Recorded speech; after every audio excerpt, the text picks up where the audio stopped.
Hi, I'm Karenna Gore, and I am the founder and executive director of the Center for Earth Ethics at Union Theological Seminary in New York City. I am here actually at my family farm in Middle Tennessee, and I'm very happy to greet you all at the Nature and Climate House in Sao Paulo.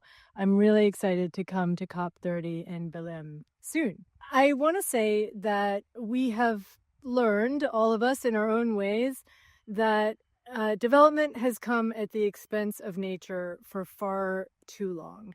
And I really commend your efforts to work to change that. What it seems we need to do is a few things. One is, of course, we have to accelerate the transition from fossil fuels to renewable energy so that we can stop the climate impacts that are disrupting so much of the biosphere. Two, we need to reconnect people and land to really respect the soils, the air, the waters, all the living beings that we share this beautiful planet with. And I'm standing here in front of a pear tree that I remember from when I was a child, and very happy that the pears now are ripe and great to eat.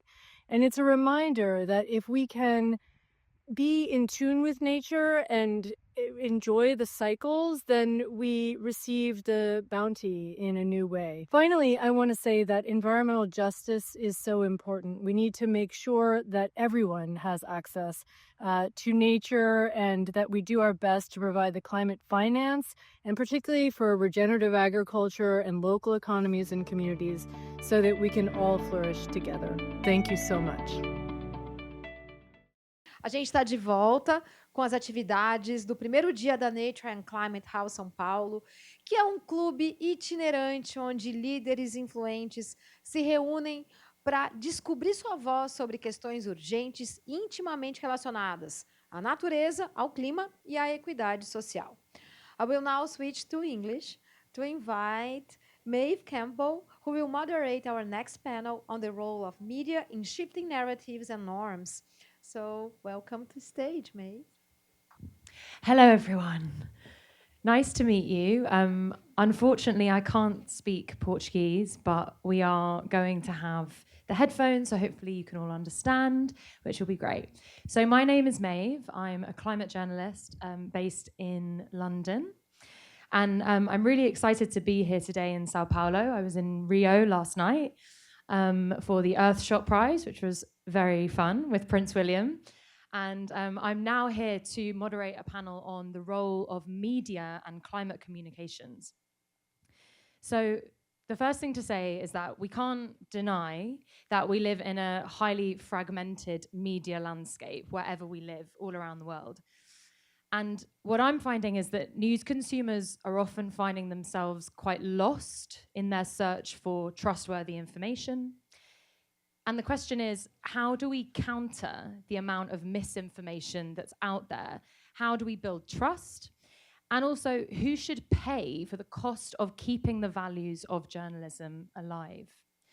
So I'm going to welcome my panel onto the stage now, and I will introduce them once they are here. So please welcome them to the stage.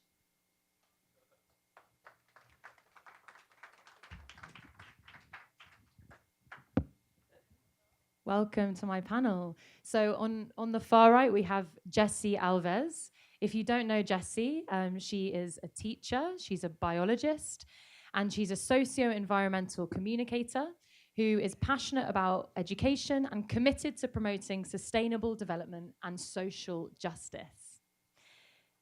Over here we have Gustavo Faleros, who is a journalist. Gustavo, in 2012, he launched Info Amazonia, which is a digital map that uses satellite and other publicly available data to monitor the Amazon rainforest. And he's quite a prolific investigator and environmental journalist in Brazil. So I'm going to start by asking you both, what do you read or what do you consume yourself in news? What do you find the most engaging media at the moment? Bom, vou falar em português, gente. Eu, como trabalho diretamente com as redes sociais, eu acabo me informando e consumindo conteúdos única e exclusivamente por esse formato de forma orgânica, né? Porque você abre o celular, você já é impactado com esses conteúdos. Tem até um dado que diz que o brasileiro consome, em média, 9 horas de tela, isso a tela do celular, por dia, né? Então, acaba sendo nosso maior contato ali de acesso à informação. Mas, óbvio, né, para que eu consiga construir conteúdos para depois comunicar isso nas minhas redes, eu acabo buscando informações em outras fontes. Então, sites confiáveis, instituições que eu acredito, né, que trazem ali resumos cotidianamente sobre COP, sobre clima, sobre os dados atualizados. Então, eu tento buscar essas fontes para que eu tenha um conteúdo mais confiável, ainda mais nessa era que a gente está vivendo de desinformação, de fake news. Não dá para se basear única e exclusivamente ali no que aparece nas redes sociais. And you say there that, you know, a lot of us are looking at our phones for 8 or 9 hours a day. That's a long time. Do you worry in the work that you work in, the world that you work in? Do you worry about this idea of news fatigue? You know, people watch so much, and especially when it comes to climate and nature, it can be quite overwhelming. How do you manage that in your social media content and your audiences? É extremamente carregador nesse sentido, né? Porque todas as vezes que você abre o celular, você é impactado por coisas aleatórias e que te colocam num estado de estagnação, né? Porque você fica parado, só absorvendo. E, assim, a maior parte dos conteúdos que a gente recebe no celular não são conteúdos que, de fato, tragam informações, principalmente sobre a pauta ambiental, sobre clima, sobre qualquer uma das pautas socioambientais, sabe? Então, eu acho que o primeiro passo é a gente reconhecer esse lugar de que o celular, a tela ali, tem que ser um lugar, sim, de divertimento, de pausa, de relax, mas precisa ser um tempo controlado e que a gente aprenda a usar também essa ferramenta para absorver informações que, de fato, impactam a nossa vida, né? Quando a gente pensa no contexto de Brasil, por exemplo, a maior parte das pessoas que usam o celular nesse contexto de informação são pessoas que já acessam informação por outros meios, sabe? As pessoas que de fato precisam saber sobre a pauta ambiental, climática, como a crise climática impacta diretamente a vida delas, elas não têm a consciência de que, através daquela ferramenta, elas também podem absorver essas informações. Elas só percebem isso quando o evento climático chega, quando a inundação chega, quando o calor é extremo, né? Então, acho que um dos meus papéis nas redes sociais também é educar essa audiência para que essas pessoas, que eu até chamo de grande massa, né? Porque os meus seguidores, eles vêm também a partir de um reality show. Então, são pessoas que consomem a grande massa, que consome conteúdos de entretenimento, coisas aleatórias. Então, educar essa base de seguidores para que eles entendam que, sim, é importante a gente usar o celular para coisas aleatórias, mas que a gente também possa entender e reconhecer esses conteúdos relevantes e pessoas relevantes, para que a gente aprenda como, de fato, você pode cobrar, né, por soluções melhores, entender que a crise climática é real e fazer com que as pessoas que deveriam estar no centro do debate estejam, né? Então, eu acho que eu tento fazer isso.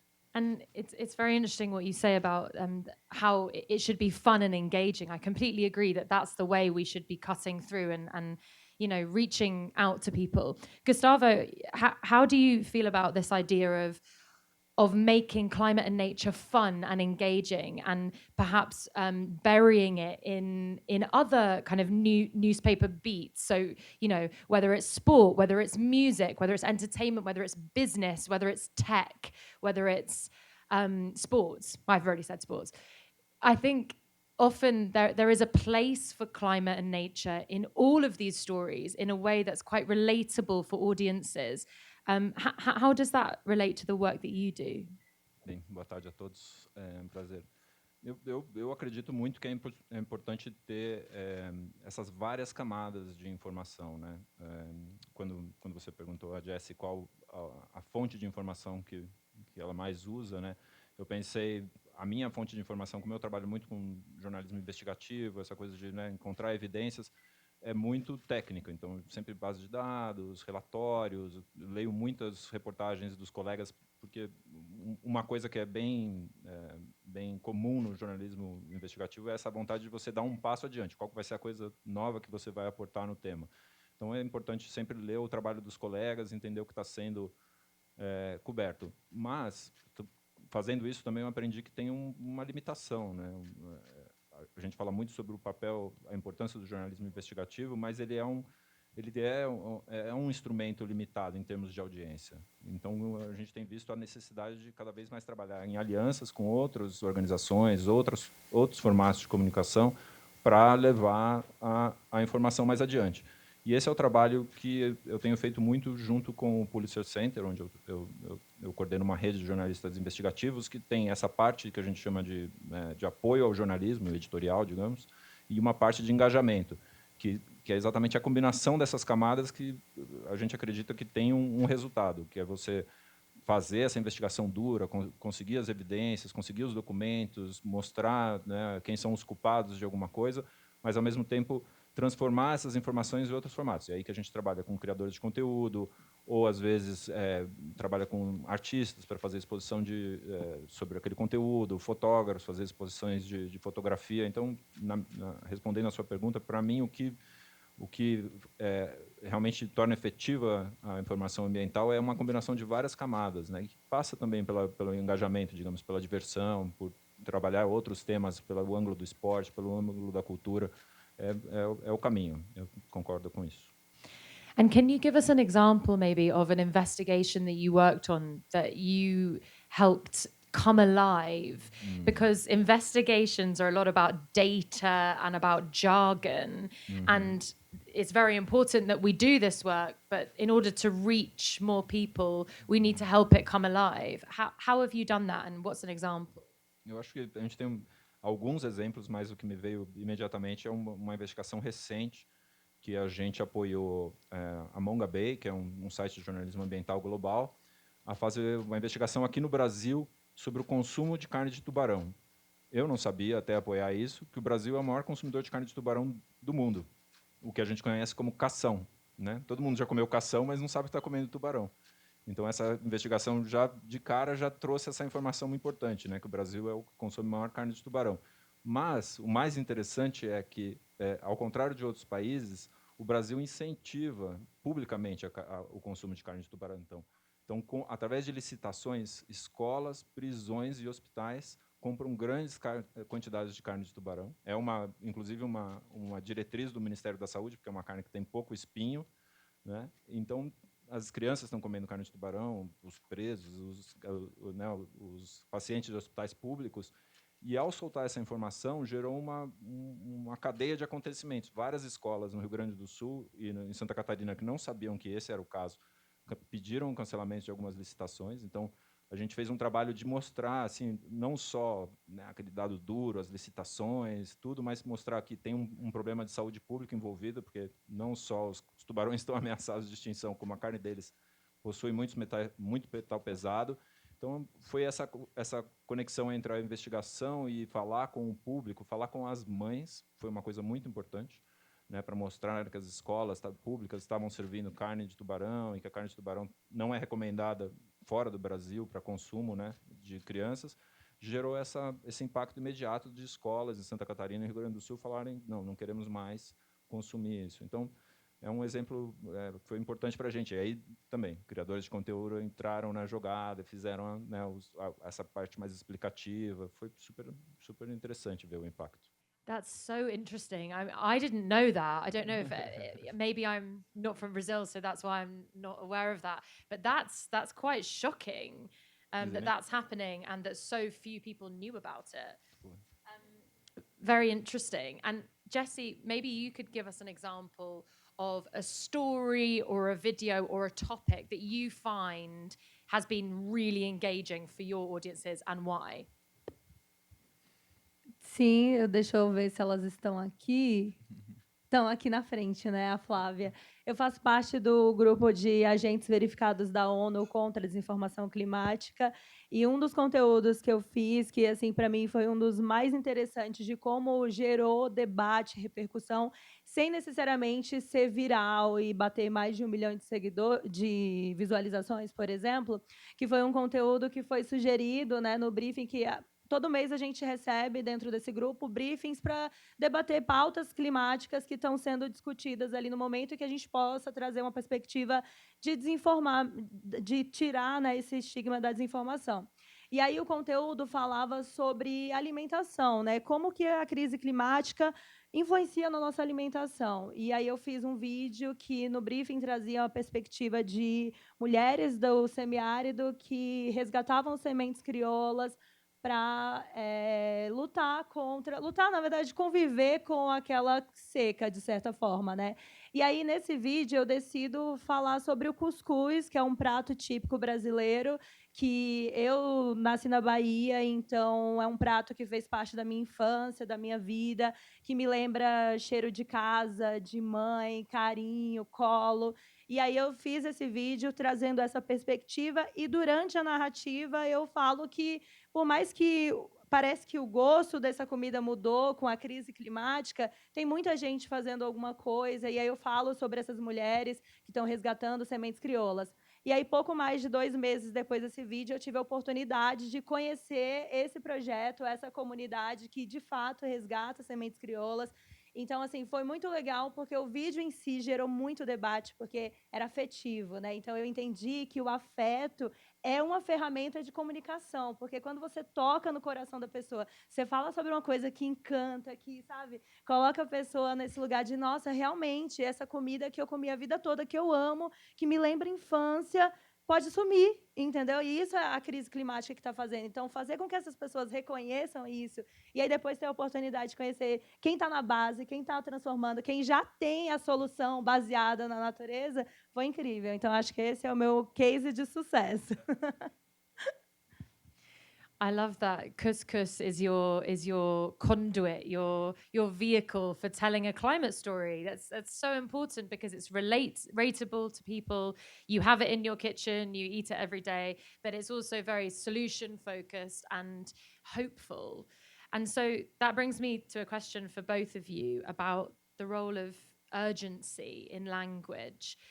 There's been some research that shows that when we use words like crisis and emergency, people, as we said at the beginning, can be overwhelmed. People feel they want to switch off. They find it too scary, and that breeds apathy, which means they don't want to act. At the same time, we can't ignore the urgency. So how do you both deal with that in your work, balancing urgency and hope, Gustavo? Perdão. É uma ótima questão, porque, de fato, né, a gente vê essa questão da fadiga, de notícias negativas, e também uma vontade de conhecer mais sobre as soluções. Esse caso que você acabou de mencionar mostra muito isso, né? A relação pessoal que nós temos com esse momento e como isso afeta a nossa própria vida. Então, por isso que eu acho que narrativas como essa que você mencionou são muito efetivas, né? Que mostram qual é a sua relação com a comida, com um lugar. Por outro lado, eu acho que são duas coisas distintas, porque e falam sobre as responsabilidades. Eu fiz uma autocrítica alguns anos atrás, porque quando eu estava trabalhando já nesse tema ambiental, eu era muito crítico a essa coisa assim do você faça a sua parte, todo mundo pode fazer alguma coisa, você é parte da solução. Eu vinha numa palestra como essa, eu falava, isso aí é uma besteira, entendeu? Não adianta nada a gente fazer nada, porque se não acabar com a petroleira, não acabar com a grande produtora de carne, a gente não vai resolver nada. Eu ainda acho um pouco isso, mas existe um espaço, né, para a nossa conexão pessoal, e isso fala sobre essa nossa necessidade de ter esperança. Eu fico isolado mesmo ao ouvir que as novas gerações não têm um senso de esperança, que pela primeira vez nós temos uma geração de jovens que acredita que o futuro vai ser pior do que o dos pais deles. E isso é um fenômeno totalmente inédito. Realmente as pesquisas globais mostram que isso não acontecia nunca, que as pessoas achavam que a vida delas vai ser pior no futuro.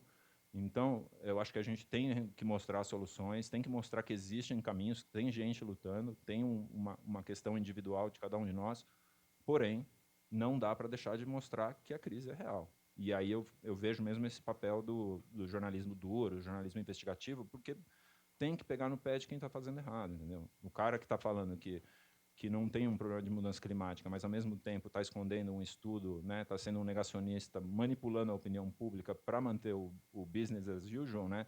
Isso tem que ser denunciado, tem que mostrar que a crise é real. Hoje mesmo, né, na abertura de líderes lá na COP, a gente ouviu do secretário-geral da UN falando, já falhamos, entendeu? 1,5 graus já foi.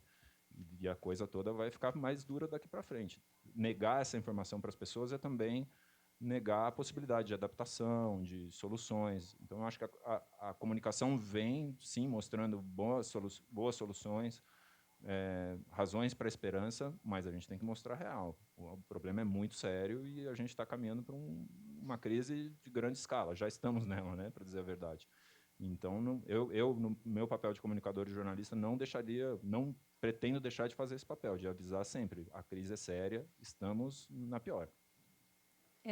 Eu, às vezes, falo que a gente que está na rede social, quando traz uma notícia muito sensacionalista, parece que a gente é mensageiro do apocalipse, literalmente, né? Mas eu acredito que é importante, sim, a gente ter todas essas formas de comunicar, seja essa sensacionalista, seja essa que informe, seja essa que eduque, porque tem público para todas as formas de comunicação, desde que seja uma informação de verdade, né? Mas eu concordo com o Gustavo, eu também sou essa pessoa que digo que não é só falar para as pessoas, se cada um fizer sua parte. Não, gente, quem tem a caneta na mão é que pode, de fato, mudar alguma coisa, mas claro que as nossas ações impactam, as escolhas que eu faço na hora de consumir, porque quando eu compro um produto, eu estou fomentando aquela empresa que está causando um problema ambiental. Então, a nossa escolha de consumo é importante, sim.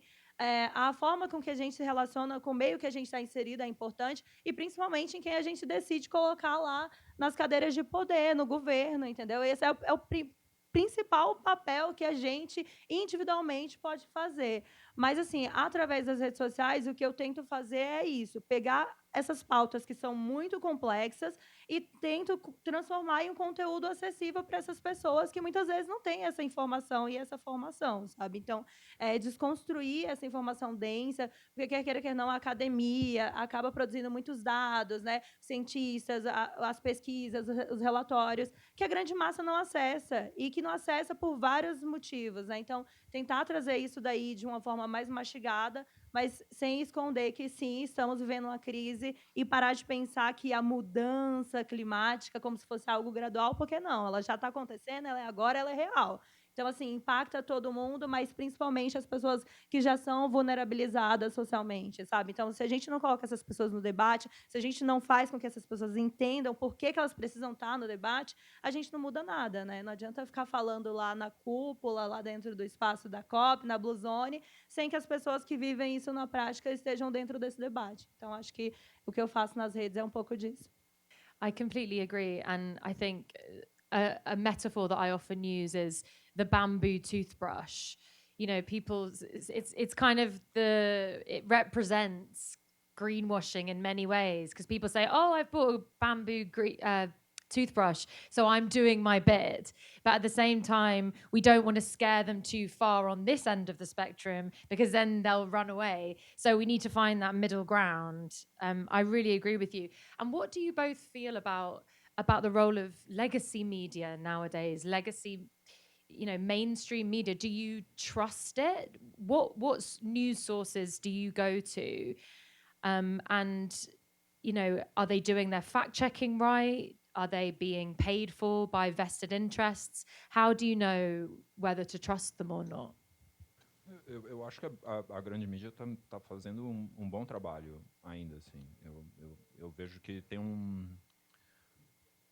uma crise estrutural da mídia, né, de não ter recursos, está reduzindo cada vez mais, e isso afeta a qualidade da cobertura. Então, não tem mais a capacidade que tinha há 5 anos, há 10, e continua diminuindo.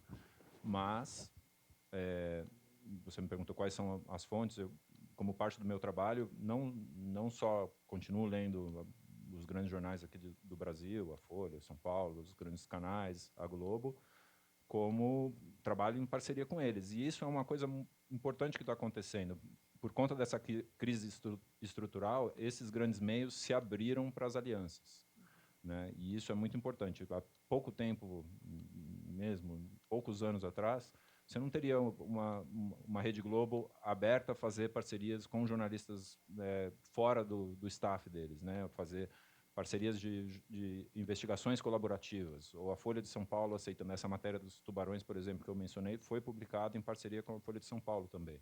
Então, essa necessidade de cobrir melhor está abrindo a grande mídia a fazer contribuições. Então, ela continua sendo uma plataforma muito importante. O que a gente viu naqueles estudos, por exemplo, eu acho que durante a Covid, e também antes disso, durante os protestos de 2013, é que mesmo os criadores de conteúdo e as redes sociais se baseiam na informação da grande mídia para criar o seu conteúdo, o que mostra que existe ainda uma confiança na qualidade da checagem, e os valores. Eu acho que os valores da grande mídia ainda são importantes para o que a gente, ou da mídia em geral, né, de tentar achar um ponto de fairness, né, de neutralidade não seria bem a palavra, ou imparcialidade, mas dar vozes a pluralidade de vozes é uma coisa que eu acho que é um valor que ainda permanece e é muito importante. And just before I move on, Gustavo, just talking there about neutrality or objectivity, how do you deal with that in your work in terms of thorough, deep fact checking when we live in a world now where people like, Donald Trump uses the words fake news? There's also this idea of my truth, which I find interesting because that takes away from the objective truth. How do you deal with that in your work? São duas coisas, né? A primeira coisa é realmente essa noção de que você vai trabalhar com evidências. Então, o trabalho que a gente faz de investigação ambiental é dado. Ainda que, dando aqui crédito para a Jessie, não adianta você jogar um monte de dado e achar que as pessoas vão se conectar com aquilo. É trabalhar com dado e com evidência e aí sim trabalhar a comunicação de uma forma muito hábil que você vai levar aquele diamante para a pessoa. Esse é o dado que você precisa saber e que vai te informar de uma maneira muito precisa sobre o que está acontecendo. Mas um fenômeno, um parênteses aqui, um fenômeno muito grande que está acontecendo agora são processos judiciais para calar a mídia, no mundo inteiro. A estratégia do Trump está processando em grande escala vários meios e está acontecendo no Brasil. Antes das matérias serem processadas, grandes empresas se aproximam das redações e falam: se você publicar essa matéria, eu vou te processar. Aí ou você publica a matéria e fala assim: vou te processar por difamação, você está ligando a minha empresa a crime ambiental. Como é que você se livra disso? Evidência, documento, mostrando que está tudo bem investigado, mostrando tudo. Então, esse é o lado, da objetividade. Você, obviamente, vai ouvir o outro lado, vai dar a voz para a empresa que está sendo acusada. Você não vai fazer uma acusação leviana, vai falar assim: esse aí é o maior criminoso ambiental do Brasil. Não, você vai falar assim: esse cara comprou gado de um cara que tem uma fazenda dentro de um território indígena que foi invadida, tal, vai mostrar tintim por tintim. Então, esse, para mim, é o lado da verdade mais objetivo que pode ter. O outro ponto que eu ia fazer é sobre essa parcialidade que alguns tomam como equivocada quando você fala assim: o meu meio, por exemplo, a Infamazônia, que eu criei, é pró a conservação da Amazônia, é pró a saúde dos povos indígenas, é pró a criação de unidades de conservação. Aí você fala assim: mas você está sendo parcial tomando essa posição. Mas aí eu penso, quantos meios são pró-democracia? Eu nunca vi um jornal falar assim: eu sou a favor da ditadura, eu sou a favor do autoritarismo. Não, eu faço jornalismo porque eu sou a favor da democracia. Então, a posição é a mesma. Eu não acho nenhum problema um jornal ou um site falar assim: eu sou a favor da vida. O que pode ser mais correto do que isso? Estou defendendo que a natureza seja preservada. Estou defendendo o futuro das novas gerações. Eu acho que isso é uma posição que qualquer instituição pode tomar sem ter medo de se passar por parcial ou falta de objetividade. Essa é uma outra vertente que eu defendo. Eu concordo com o que o Gustavo falou. Eu acredito sim que a mídia tradicional ela ainda é muito importante nesse processo, sim, porque eu acredito que ainda é o meio de informação da grande massa, a galera do sofá que senta à noite na frente da TV. Por exemplo, agora no Jornal Nacional está passando uma série incrível falando sobre a crise climática. Então, assim, as pessoas assistem aquilo. A maior parte da população, essa hora, está assistindo. Então, eu acredito que sim, é uma forma de comunicação. E eu ainda uso como referência para os meus conteúdos. Muitas vezes eu tiro print, coloco ali no vídeo para mostrar que essa notícia saiu recentemente, vocês viram, vou debater. Então, acredito que sim, essa forma. E sobre parcialidade, para mim, não tem essa. Eu sou totalmente parcial, sim, entendeu? Eu escolho um lado, sim, e eu vou falar sobre esse lado, até porque a rede social é minha e eu vou falar sobre aquilo que eu acredito e eu não estou nem aí. Não quer me seguir, não siga, entendeu? Mas tem que ser, porque se é aquilo que eu acredito, gente, a gente precisa, né, acreditar e falar. Óbvio, no seu caso, eu entendo que também tem esse lugar, mas... tem que ter uma formalidade. Agora, a rede social tem esse espaço, ainda mais num perfil que é de uma pessoa física, de certa forma, né, entra um pouco nesse lugar, que por mais que exista essa forma de comunicar sobre as pautas relacionadas ao socioambiental, mas também tem uma pessoa ali por trás, que tem os valores, princípios, que acreditam em coisas e que também, né, transparece isso. Então... And hopefully we've moved past the place where in mainstream media we're debating whether climate change is even a thing. One of my pet peeves is people using the word believe. Do you believe in climate change? As if it's kind of fairies, you know, it's science. So hopefully we've moved past that, as you say. But Gustavo, is it dangerous to be an environmental journalist nowadays? Sim, é perigoso. É perigoso, se tornou mais perigoso, porque como se tornou perigoso ser um comunicador e um jornalista em geral, por conta dessa falta de confiança, né? A falta de confiança na mídia se instalou como um problema global. Eu também já vi pesquisas da Edelman, né, que é essa companhia que faz pesquisas globais, e mostram que é uma tendência global. As pessoas acham que a mídia serve a interesses, acham corretamente algumas vezes mesmo, porque há interesses que se disfarçam ou se anunciam através da mídia, mas é um fenômeno global de descrença alimentado por narrativas autoritárias, e então se tornou uma coisa perigosa. No Brasil, a gente viu um aumento, né, de ameaça contra jornalistas em geral. É um dos países que tem mais ameaças, e isso acontece principalmente localmente, não tanto para jornalistas de visibilidade nacional, e comunicadores também, comunicadores populares. Então, há uma ameaça física, que é, né, fazer o trabalho de campo, de você vai visitar algum território, as pessoas te expulsam de lá, te ameaçam, você está aqui, não é bem-vindo, sai daqui. Eu tive um episódio engraçado, né, que eu estava fazendo uma reportagem em Rondônia, e um cara olhou para mim numa madeireira e falou assim: "Você é do IBAMA, né?" Aí eu falei: "Não." Eu falei: "Jornalista, não, tenho certeza que eu já te vi numa operação do IBAMA." Eu já fiquei assim. No outro dia eu fui embora, né? Porque o cara começou a falar que eu era do IBAMA e começou a me olhar feio. Então, esse tipo de interação se tornou mais comum. E a outra coisa é a ameaça digital. Ameaça, o bullying de jornalistas que se tornam muito visíveis, ameaças à família, né? A gente tem um caso, que eu não posso mencionar o nome, mas de um jornalista muito bom, que está lá no Pará, faz um trabalho combativo local. Os caras começaram a receber mensagem no WhatsApp falando assim: "Ah, você foi no supermercado hoje, vi que você foi na farmácia", entendeu? Imagina se você começa a receber umas mensagens dessas, né? É super assustador. Então, aí tem medidas protetivas, começaram a ser tomadas para jornalistas, mas é importante dizer que não são só jornalistas. Isso está acontecendo para ativistas, até pesquisadores. Então, é um quadro de hostilidade mesmo, de nós contra eles em vários setores. É uma realidade. And what do you both think about this idea that I've heard a few journalists talking about recently, of almost removing the word climate from your coverage sometimes to try and reach a wider audience?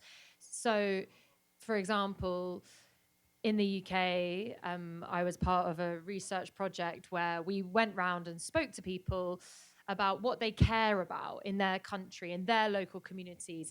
They said things like having a clean beach, you know, that isn't full of litter, water that isn't full of sewage, air that's clean, you know, trees and nature that's healthy. But they didn't associate all of that with the words climate or climate change, because for them that was a political word that's been very divisive.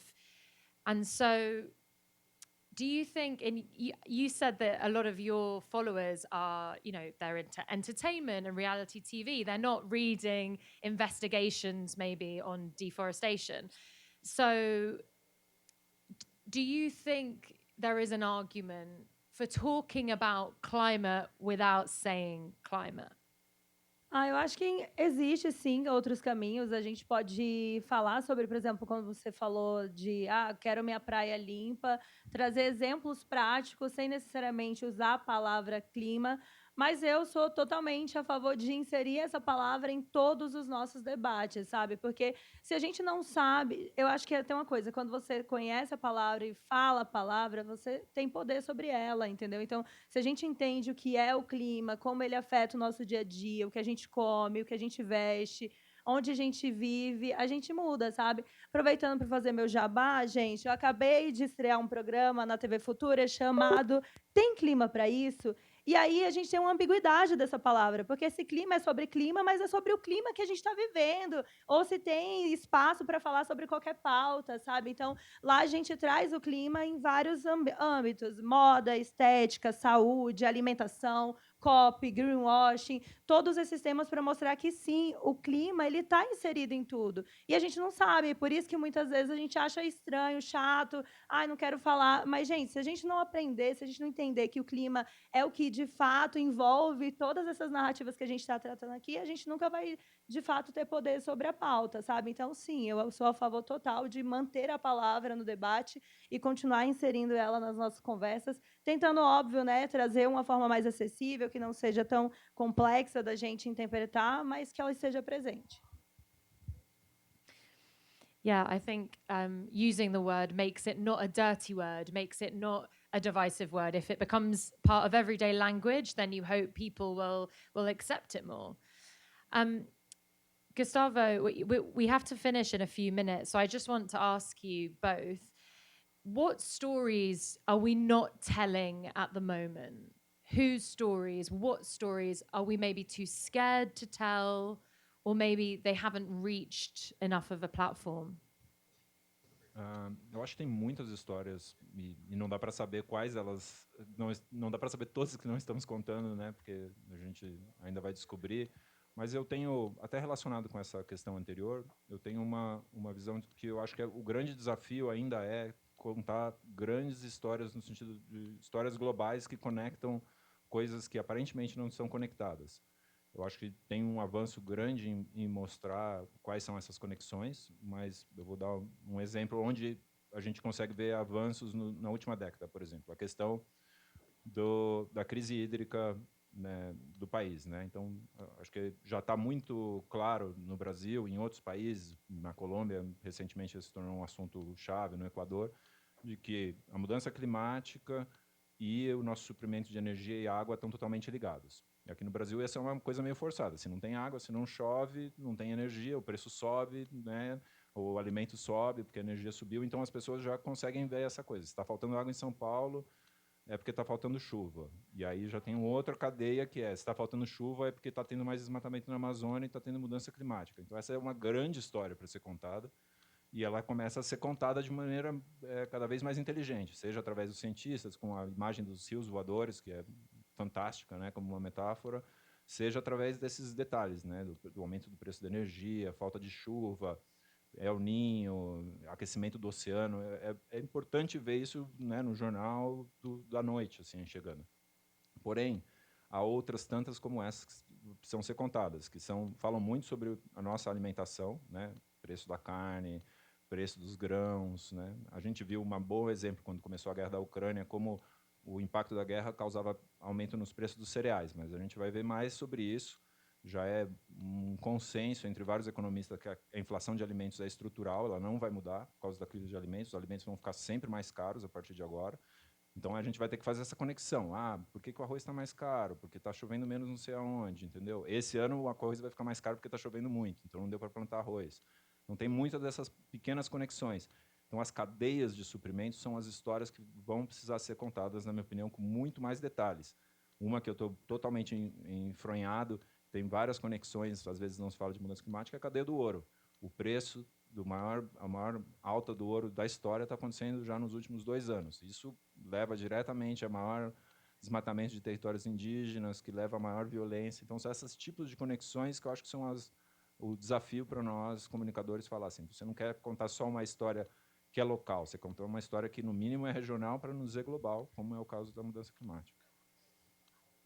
Eu falei sobre os povos e comunidades tradicionais, né, que eu acho que é uma história que sempre e nunca está sendo contada, é um povo que é invisibilizado, mas eu gosto muito de falar sobre as pessoas que vivem na cidade, porque 90% da população quase no Brasil vive nas cidades, e quando a gente fala sobre crise climática, a gente esquece de falar de adaptação climática, gente, que para mim é o tema mais urgente e que ninguém está falando. Quando acontece um evento climático extremo, quem sofre mais já são as pessoas que são vulnerabilizadas na sociedade. Então, se a gente não fala de adaptação agora, principalmente ano que vem, que vai ter eleição no Brasil, a gente precisa colocar essa pauta em debate, sabe? Porque essas comunidades vão continuar sofrendo os eventos da crise e não vai ter nada que está sendo feito. E a gente vai continuar elegendo pessoas que não estão preocupadas em fazer coisas para mudar essa realidade. E, no final do dia, as pessoas que vão ser afetadas vão ser sempre as mesmas, sabe? Então, eu acho que um assunto que a gente precisa falar, sim, é sobre isso,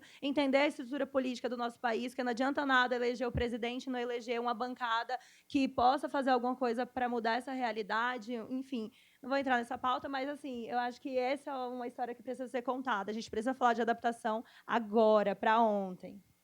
Acho que é o cerne do racismo ambiental, né?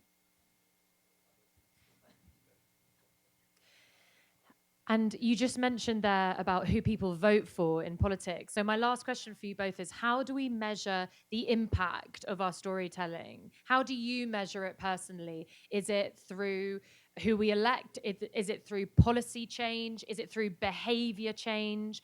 What do you hope to achieve from your storytelling? O objetivo maior, sim, é ter essas mudanças, né, na sociedade. E a forma como a gente mede isso pode ser muito óbvia, como, por exemplo, uma história recente que a gente publicou sobre como as emendas parlamentares, um tema grande aqui no Brasil, como vocês sabem, não estão sendo direcionadas para a Amazônia.